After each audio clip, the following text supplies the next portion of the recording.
Hello world.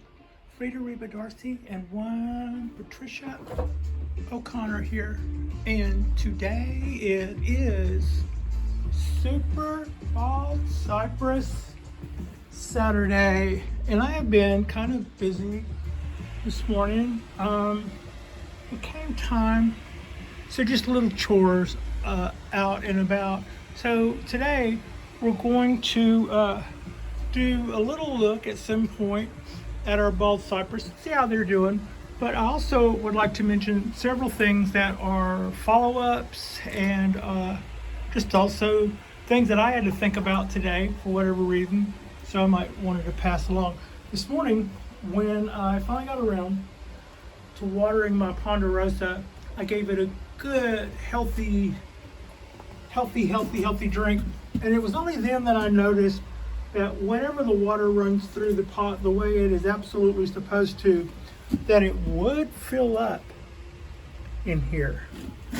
And then I noticed that, you can see my feet are, however high that is. This wall is higher, so I could let this fill up, which we wouldn't want to do. Would actually bring the water level up to the bottom of the pot, to the very bottom of the pot, which could kill off those roots. The ponderosa doesn't get watered often enough, and I've never let water actually pull up in there before today. I kind of watered it extra heavy because I knew I was going to be standing here and I wanted to see if that would happen. And when I did make that happen, I moved to the tree from there to back there momentarily, while I then broke out the drill and popped about probably closer to a dozen holes in the bottom of my stand, of my platform that I put the base of that pot on. So yeah, that was one little thing I did maintenance wise that I think covered my basis on that. I'm glad I caught that before it caused me problems. My Dawn Redwood is finally starting to flush out with things at a pace worthy of display, I guess I would say. It's got some new growth out and about on it, so I'm really glad to see that. Our Trident Maple is fleshing out nicely. I just keep showing you all the same, but basically another amendment I would like to do is on several episodes I've said that we have, this past year I've been preaching a new leaf, in that I'm going to be a little lighter with the scissors. I'm not going to prune back as heavy just whenever I see something sprouting out. I'm not going to come along and spontaneously clip it back, but to allow things to grow during the season and harden off and flourish and make their energy and allow them to transfer that energy. And then when everything slows down, you can come back and make your branch selection and your choices on how long everything is. What I didn't say was, and I didn't really think about it until today, was I am seeing such an enormous flourish of growth from my oaks. But one thing that I will continue to keep an eye on is I will not break the rule of 3. Whenever I clip it in and then it bifurcates out sideways and topways at the same time, we will still pick 2. We'll either pick the 2 that are this way, or if we think there's a chance that we're going to move that branch, we may save these 2 so that when we rotate the branch around, it'll be those 2. But the reason why that's the exception to that rule is if you allow those 4 new shoots on the end of of your base, on your starters here, if you allow that to go off in 4s, later when you want to cut that back, you'll see that you have an enlarged knot or ball, or it will be you will have lost your taper to the end of that. You'll have a big club on the end of that branch, and the only way to fix that would be to cut off all four. So pick two early, just like you normally would. And other than that, you can see places like this. I don't know if I'm showing you. I think I am. You can see places like this is going to be an excellent clip and grow. We are going to have a lot of really good clip and grow opportunities with that. So as far as that goes, the amendment is there was a place on the tree earlier today where I saw 4 shoots. I think it was right there. 4 shoots. I had this one, and then one straight up and one straight down. And even though we want the tree to make all the stuff it wants, so we don't want to come along and just start cutting stuff off unless it's coming out of the trunk. We also know that we can't allow something to make a big club in, that we will have to get rid of all 4 branches to try to get rid of at a later point. So to that end, all of our guys pretty much, I came through and I watered most all of the trees early this morning, for me being like the crack of 8.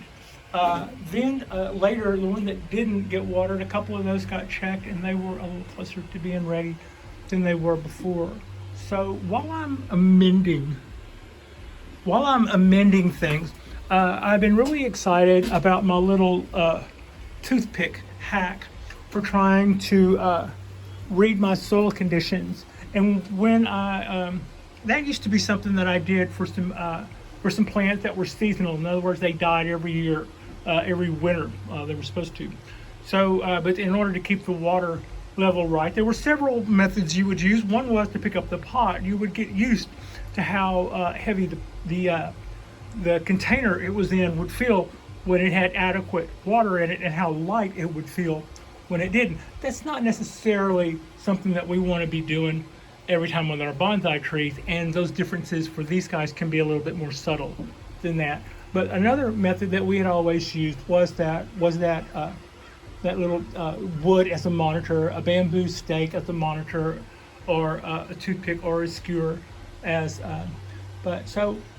Whenever I went back and looked at that for bonsai trees, I had noticed that several of the people had mentioned putting the stake or the skewer in the soil for, some of them said 3 minutes, some of them said 15 minutes, some of them said 30 minutes, and that might be whether or not you were growing things that stay dry, or whether or not you were growing tropicals that kind of needed to keep their feet wet. Might have been some reason for the mass variations in those times. But I only saw a couple of people who said that they left the skewer in full time, like I was kind of doing. And to my way of thinking at the time, I couldn't see a reason why that would give me a false reading. I mean, how can the stick say that I have moisture in the soil, for instance, if there is no moisture in the soil? And the reason I put it that way is because the stick seemed to register that there was moisture in the soil for quite a bit longer. I mean, there's oh wow, I'm learning something new. And then there's, when is this moisture finally going to disappear from the stick, kind of a thing. So while that was working well enough, when we were in our transition to spring, when everything started warming up, I started watching that closer. And I think to some extent, the other half of that lesson was correct. Apply your skewer or your little tester a few minutes before time to water, and then go back and read it then. I think in places like where we are right now, where our humidity can be quite high, the part of our little wooden stake or stick that is below the soil level will maintain moisture from our atmosphere and or humidity, whereas the part of the stake above that, it will still be getting warm, it'll still be getting sun burning it off or wind burning it off. I think it's probably possible that that's soaking up moisture from the air, and then it just kind of goes down to the bottom of the stick. So you might actually be getting a reading longer than what your soil moisture would indicate. So I'm thinking that in the warmer times, which we're in now, right now. I'm also thinking that I work at a hardware store. There needs to be a thermometer right there, because where I live in California, in the Bay Area, it's quite common to dress in layers, because in the mornings it's usually crisp, and then the trouble with that is you can like lose a sweater, and then you'll have a lighter sweater underneath that, and then by lunch you'll be losing that too. Well, sometimes you can find you're going back and forth with all of that stuff. So today it has gotten warmer, and my little weather forecaster on my phone is telling me mid high 50s, and I'm not buying that for a minute. It's 70 some odd, if not 75 here. When I think about how I used to, when I had more money than set my thermostat at 72, it's pretty warm out here today, but we do have a nice breeze going. So it would be nice if I could get a temperature that I could actually believe. So I should probably be more on top of that. And I only put it that way because with working 3 days a week, that means that's 3 days where I'm out of pocket. I need to be more on top of what our actual temperatures in reality are, not what my 10-day weather forecast says they're supposed to be, and then it never really says anything any different, whether it's right or wrong. Or so yeah, that's kind of what I've been thinking there a little bit more. There's a little quick look at our Ponderosa. Since it is Super Bowl Cypress Saturday. There's a quick look at those guys. They've gotten a gulp and a half of water today. They get watered first thing, and then I came back through and they took another half of a watering can and just drunk it right up. As you can see, this guy, they come out sort of this purple lavender color, and then as they go, everything turns more green. I think our cold snap may alter our colors a little bit, but in the end, that's pretty too. You'll see it may come out and look more.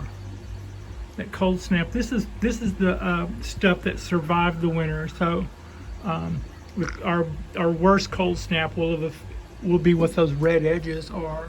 But these young tender shoots didn't get that cold, but they probably will have a similar color or hue to them as they come out and unfold.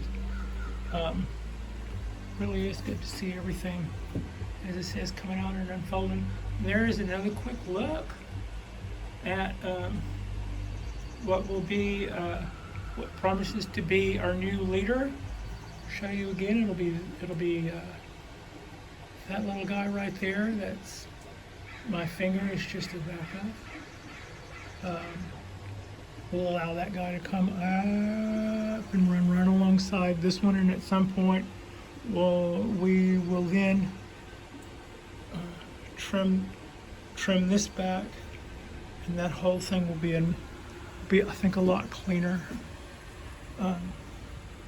But we're not doing that early.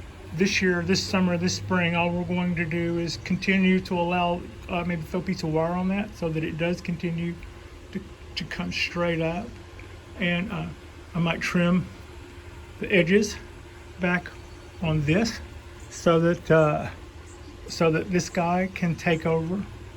We'll just keep its speed going, and I'll kind of slow these guys down a little bit, but not a whole lot. They can still unfold their little solar panels and throw all that in there. And at the last minute, when all of this starts to go dormant, that'd be a good time to jettison the extra lumber. So yeah, meanwhile, we can make use of that little twin trunk there. One of those, we'll let this guy be our sacrificial branch of the summer. You can see here where that got done once before, because this branch came out over this way. And you can see where I cut this branch was right here, came out and did like that, the same as that one. But when I got this the first summer I had it, and I went, yes, baby, yes, baby. This you're going to be the new leader. So I allowed that to come up, and I chopped that back. But I chopped that back early, and I took a chance on that, and it paid off. I'm not going to do that this year. I'm going to let, like I just said, allow this stuff to work for us all summer while we're getting this guy here into position. So yeah, that's like one thing I've learned about timing and stuff. The old work smarter, not harder. So yeah, today is the first of our 2-day weekend. I'm really enjoying this time. I'm really am enjoying seeing all the new growth come out on my ponderosa. When I brought this guy in the living room, I had those little buds and shoots all looking at me in the face, and it sure is good to see.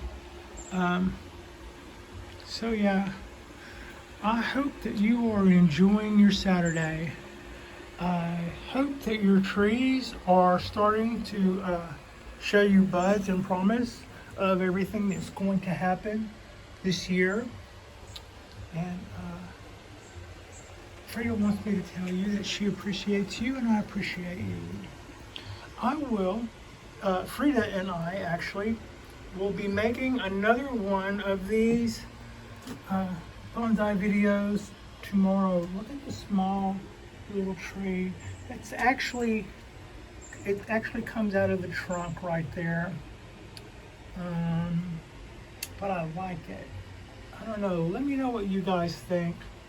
A fourth member or not? Because it'd have to stay there. It's part of the trunk, or I should anyway. Yeah. Thank you so much for watching, and I hope you have a fantastic weekend. I'll see you guys tomorrow.